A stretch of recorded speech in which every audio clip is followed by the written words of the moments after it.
Nagsimula ang pelikula kasama ang ating bida, si Matthew, na nasa eroplanong lumapag sa France.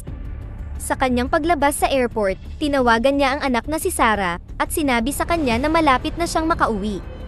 Pagkatapos ng maikling biyahe, narating niya ang kanyang apartment kung saan nakatanggap siya ng tawag mula kay Sarah sa pamamagitan ng walkie-talkie. Hiniling ni Sarah sa kanya na pumunta sa bahay ng kanyang ina, isang apartment na matatagpuan sa ibang gusali sa kabilang kalye. Kinuha ni Matthew ang isang kahon at mabilis na pinuntahan ang kanyang anak. Kumatok siya sa pinto at binuksan ito ng asawa niyang si Anna. Gayunpaman, wala siyang gaanong oras para i-welcome siya dahil kasalukuyang nasa kalagitnaan siya ng pagtuturo ng online class. Pagkatapos ay pumunta si Matthew sa silid ng kanyang anak kung saan siya ay nakatira sa loob ng hermetically sealed capsule. Lumalabas na ang batang babae ay may misteryosong allergy na tinatawag na autoimmune syndrome. Nang batiin siya, ibinigay ni Matthew sa anak ang kahon na naglalaman ng ilang natural na pabango mula sa Canada. Nakakita din siya ng memory chip na mabilis niyang ipinasok sa kanyang virtual reality set. Namangha si Sarah nang makita ang nakamamanghang tanawin ng magagandang mabatong bundok at lawa, dahil hindi pa siya kailanman nakalabas sa kanyang capsule. Pagkatapos ng trabaho ni Anna, lumapit si Matthew para kausapin siya. Masaya niyang ibinalita kay Anna na nakadiskubre siya ng bagong treatment para sa kanilang anak, kaya dapat silang lumipat sa Canada.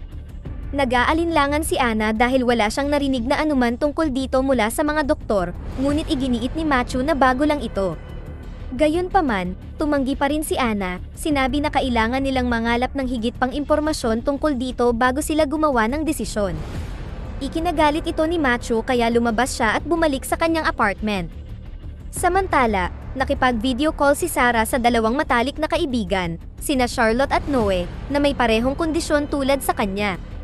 Maya-maya, nasa kalagitnaan ng shower si Matthew nang tumama ang lindol sa Paris. Biglang nawala ng kuryente at napalitan ng battery mode ang capsule ni Sarah. Sa takot, tinawagan niya ang kanyang ama, na nagmamadaling nagbihis para puntahan siya. Habang palabas siya, nakarinig siya ng malakas na sirena ng sasakyan at mga taong sumisigaw. Lalong tumaas ang kanyang pagtataka nang makita niya ang napakaraming ibon na lumilipad sa kalangitan. Pagkatapos ay lumakad si Matthew patungo sa sangandaan kung saan nadiskubre niya ang nakakagulat na tanawin. Lumalabas ang makapal na nakamamatay na usok mula sa lupa at lahat ng makalanghap nito ay agad na namamatay. Di nagtagal ay nakita niyang kumakalat ang usok sa mga lansangan na sumakop sa buong lungsod. Naramdaman ang napipintong panganib, tumakbo siya papunta sa kanyang pamilya. Agad niyang sinabihan si Anna na sumama sa kanya, binalaan din siya na huwag huminga sa nakakalason na usok sa labas. Nag-alala si Anna kay Sarah, ngunit sinabi sa kanya ni Matthew na ligtas siya sa loob ng capsule. Kasunod nito, ang mag-asawa ay tumakbo paakyat, habang ang nakamamatay na usok ay umaakyat din sa loob ng gusali. Nakarating sila sa itaas na palapag at pumasok sa isang apartment kung saan nakatira ang matandang mag-asawa, sina Lucien at Colette. Pagdating sa loob, agad nilang isinara ang lahat ng pinto at bintana, at pinanood ang mga usok na tuluyang tumigil sa antas ng bubong. Maya-maya, tumungo sila sa balcony, at natuklasan na ang buong lungsod ay natatakpan na ng usok, at tanging ang mga bubong lamang ang nakikita. Nag-aalala si Colette para sa kanyang anak, ngunit kahit papaano ay napanatag siya ni Lucien. Samantala, nagsimulang mag-isip si Matthew tungkol sa kanilang susunod na hakbang, habang si Anna ay nakikipag-usap kay Sarah sa pamamagitan ng walkie-talkie.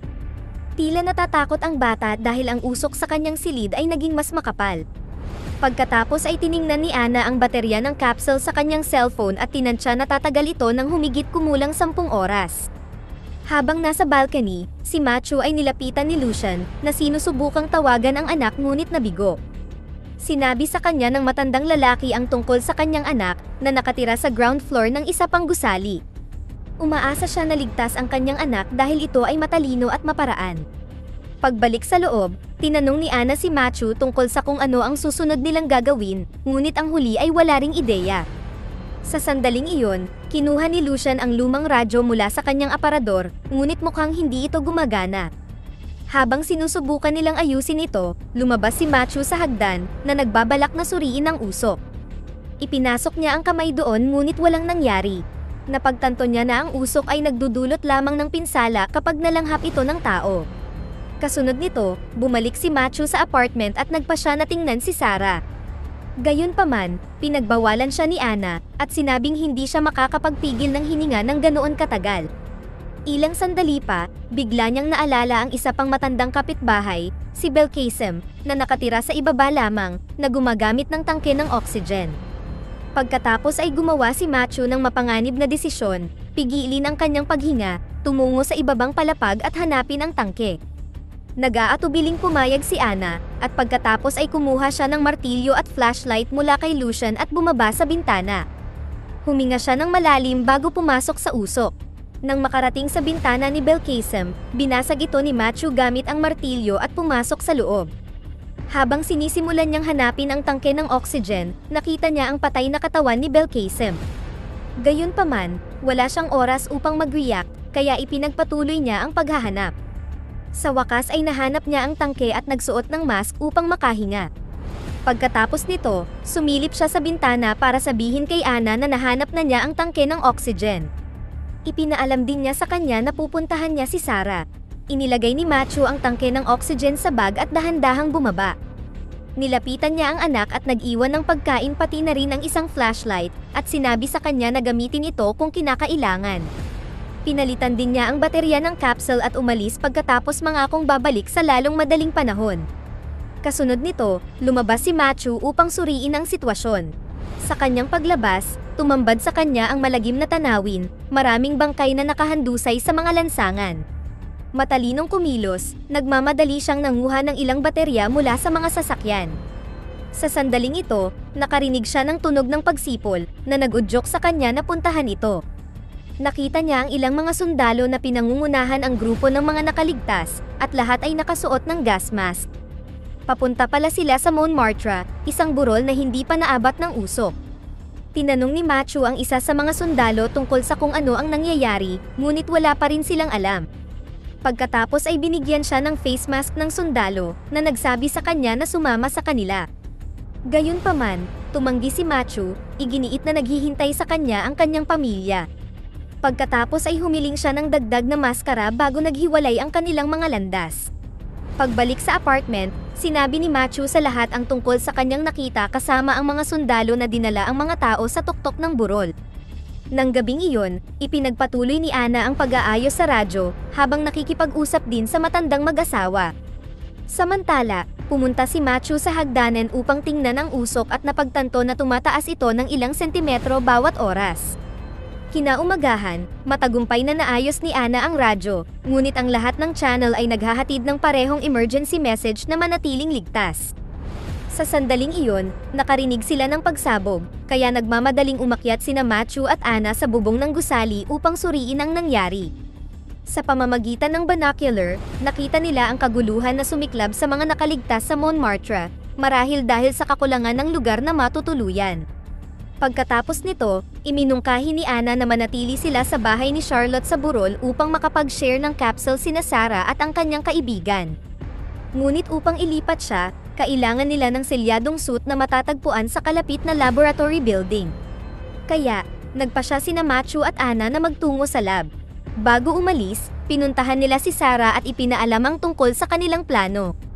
Gusto niya ang ideya ngunit hiniling niya sa kanila na bisitahin si Noe, na nananatiling mag-isa sa kanyang apartment. Sa kanilang paglabas, dumiretso sina Matthew at Ana sa kinaroroonan ni Noe. Ngunit bago sila makapasok, isang galit na aso ang nagpakita at nagsimulang habulin sila sa mga lansangan. Sa matinding sandali na ito, hindi sinasadyang nagkahiwalay ang dalawa, at si Matthew ay bumagsak sa ilog. Hinabol ng aso si Ana sa bus, ngunit ang tali nito ay naipit sa maleta, na pumipigil sa paghabol nito. Pagkatapos ay ginamit ni Ana ang pagkakataong ito upang tumakas sa bintana at hinanap ang kanyang asawa. Pagdating sa tulay, tinawag niya ang pangalan nito ngunit walang natanggap na tugon. Samantala, nagawang lumangoy ni Matthew mula sa kabilang bahagi ng ilog at sinimulang hanapin ang kanyang asawa. Dahil walang ibang pagpipilian, si Ana ay pumunta sa lab ng mag-isa. Ngunit bago pumasok sa gusali, dumating si Matthew na tumatakbo patungo sa kanya. Pumasok ang dalawa sa gusali at nagsimulang maghanap ng suit na kailangan nila. Pagkatapos tumingin sa mga silid sa lab, sa huli ay nakahanap sila ng maleta na may selyadong suit. Sa kanilang paglabas, dumaan sila sa silid na bigla na lang sumabog, at inihagis ang mag-asawa sa dingding. Kahit papaano ay nakaligtas sila sa insidente, ngunit nasunog ang Amerikana ni Matthew. Mabilis na tumugon, kumuha si Anna ng fire extinguisher at pinatay ang apoy. Ngunit ang insidenteng ito ay sumira sa oxygen pipe ni Matthew, na naging dahilan upang hindi siya makahinga. Nang makita siyang nahihirapan, nagmamadaling ibinahagi ni Anna ang kanyang mask habang hinahabol ang kanyang hininga. Salit-salitan ang dalawa sa paghinga at kalaunan ay nakarating sa pinakamataas na palapag kung saan ligtas ang kapaligiran. Pagkatapos ay sinuri ni Anna ang kanyang asawa at nalaman na mayroon itong matinding paso sa tiyan. Nagmamadali siyang kumuha ng first aid kit mula sa aparador at inilapat ito sa kanyang sugat. Habang naghahanda silang umalis, napagtanto nila na ang tangke ng oxygen ay walang sapat na hangin para makauwi sila pareho. Bilang resulta, sinabihan ni Matthew si Anna na umalis, tiniyak sa kanya na makakahanap siya ng ibang paraan pauwi. Noong una, tumanggi si Anna na iwanan siya, ngunit ipinaalala ni Matthew sa kanya na kailangan ng kanilang anak ang suit, at sa kalaunan ay nakumbinsi siya. Pagkatapos ay nagsalo ang mag-asawa sa isang mapusok na halik bago naghiwalay ang kanilang landas. Habang pabalik si Anna sa kalye, dumaan naman si Matthew sa bubong ng mga gusali. Pagdating pa lang ni Anna sa kanyang gusali, naubos na ang kanyang oxygen. Bilang resulta, kinailangan niyang makarating sa itaas na palapag ng hindi humihinga. Sa kabila ng matinding paghihirap, kahit papaano ay napigilan niya ang kanyang hininga ng sapat upang maabot ang itaas na palapag. Sa sandaling nakapasok siya sa apartment ni Lucian, binuksan niya ang briefcase at labis sa kanyang pagkadismaya, ang suit ay nasira dahil sa nangyaring pagsabog. Sa kabilang banda, nakarating si Matthew sa bubong ng parking lot na may ilang bag ng mga supply. Natagpuan din niya ang bangkay ng isang pulis, na tila pinatay. Sa pagpasok sa gusali, natagpuan niya ang higit pang mga supply, kabilang ang tangke ng oxygen. Kinuha niya ang tangke at naghanda upang umalis ngunit sa sandaling iyon, hinarang siya ng isa pang pulis. Inutusan ng pulis si Matthew na ibaba ang mask, ngunit ang huli ay nanatiling nakatayo. Pagkatapos ay inilabas ng opisyal ang kanyang baril, ngunit bago niya siya maasinta, isinuot ni Matthew ang mask at itinulak siya sa gilid. Nahulog sila sa kotse, na naging dahilan upang mabitawan ng opisyal ang hawak na baril. Sinubukan niyang abutin ito, ngunit pinigilan siya ni Matthew hanggang sa malanghap ng pulis ang nakamamatay na usok at tuluyang mamatay. Sa apartment, kausap ni Anna ang kanyang anak nang mag-beep ang kanyang cellphone, na nag-alerto na ang capsule ni Sarah ay nauubusan na ng baterya. Nagpanik siya dahil dito, at nagpasya siyang palitan ang baterya kahit na wala siyang tangke ng oxygen. Huminga ng malalim si Anna at nagmamadaling pumunta sa capsule ni Sarah. Agad niyang pinalitan ang baterya at bumalik sa itaas. Di nagtagal, dumating si Matthew sa gusali at narinig niya si Sarah na sinusubukang makipag-ugnayan sa kanyang ina sa pamamagitan ng walkie-talkie. Pagkatapos ay pumasok siya sa kanyang silid at ipinagtapat ng bata na pinalitan ng kanyang ina ang baterya na walang suot na anumang maskara. Nag-aalala, nagmamadali si Matthew upang puntahan ang kanyang asawa, ngunit natagpuan niya itong nakahiga na walang buhay sa hagdan. Ilang segundo na lang pala ang layo niya bago makarating sa itaas. Nalungkot si Matthew sa nakita at hindi mapigilan ang pag-iyak sa labis na lungkot. Pagkaraan ng ilang sandali, kinuha niya ang walkie-talkie para sabihin sa kanyang anak ang masamang balita. Kinabukasan, niyanig ng panibagong lindol ang Paris, na naging sanhi ng pagtaas ng usok. Napagtanto na hindi na sila maaaring manatili dito ng mas matagal, nagpasya si Matthew na lumabas para maghanap ng bodysuit para sa kanyang anak. Tiniyak din niya kay Lucian na maghahanap siya ng 2 tangke ng oxygen para sa kanila, ngunit tumanggi ang matandang lalaki na umalis. Ipinahayag niya na namuhay sila ng kanyang asawa ng mahaba at masayang buhay at masaya silang tanggapin ito bilang kanilang wakas. Walang magawa, humingi ng paumanhin si Matthew para sa kanilang kalagayan at lumabas. Pagkatapos ay pinuntahan niya si Sarah para sabihin na makikipagsapalaran siya sa labas. Pinagbawalan siya ng anak na umalis, sa takot na siya ay matulad sa kanyang ina, ngunit nangako si Matthew na babalik. Kasunod nito, naglakad si Matthew sa mga kalye at kalaunan ay napansin niya ang bangkay ng driver ng bus na nakasuot ng hazmat suit.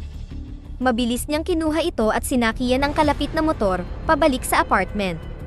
Ngunit habang nagmamaneho sa gitna ng mahinang visibility, biglang dumating ang isang batang lalaki. Sa pagtatangkang makaiwas sa banggaan, inilihis ni Machu ang direksyon ng motor, na naging dahilan upang bumangga siya at tumama ang kanyang ulo. Sa kabilang banda, sinubukan ni Sarah na tawagan ang kanyang ama ngunit walang natanggap na tugon. Maya-maya pa ay may narinig siyang pumasok sa kanyang kwarto na ikinagulat niya. Bumalik sa kalye, nagkamalay si Machu at napagtanto na dumudugo ang kanyang ulo. Sa kabila nito, patuloy siyang tumatakbo patungo sa gusali na may hawak na suit. Ngunit ngayon, masyado na siyang nahihirapan dahil sa pinsala, kaya kinailangan niyang huminto at magpahinga. Habang sinusubukan niyang bumangon muli, may nakita siyang dalawang anino na papalapit mula sa malayo. Laking gulat niya, sina Sarah at Noe ito. Pagkatapos ay tumakbo si Sarah patungo sa kanyang ama at niyakap siya sa unang pagkakataon sa kanyang buhay. Ipinahayag niya na pinuntahan siya ni Noe at ang nakamamatay na usok ay hindi nakakapinsala sa kanila. Hindi maintindihan ni Machu kung paano ito nangyari, ngunit tuwang-tuwa siyang makita ang kanyang anak, na sa wakas ay nakalaya na sa kanyang capsule. Sa huling eksena, nakita natin si Machu, na nagising sa loob ng capsule ni Sarah. Lumalabas na nagkabaligtad ang kanilang sitwasyon, at si Sarah na ngayon ang nag-aalaga sa kanyang ama. Dito na nagtatapos ang ating kwento. Sana ay nagustuhan nyo, mag-subscribe na kung hindi ka pa nakasubscribe, pindutin na rin ang notification bell at like button upang matulungan ang channel, and leave a comment down below, and as always, thank you for watching.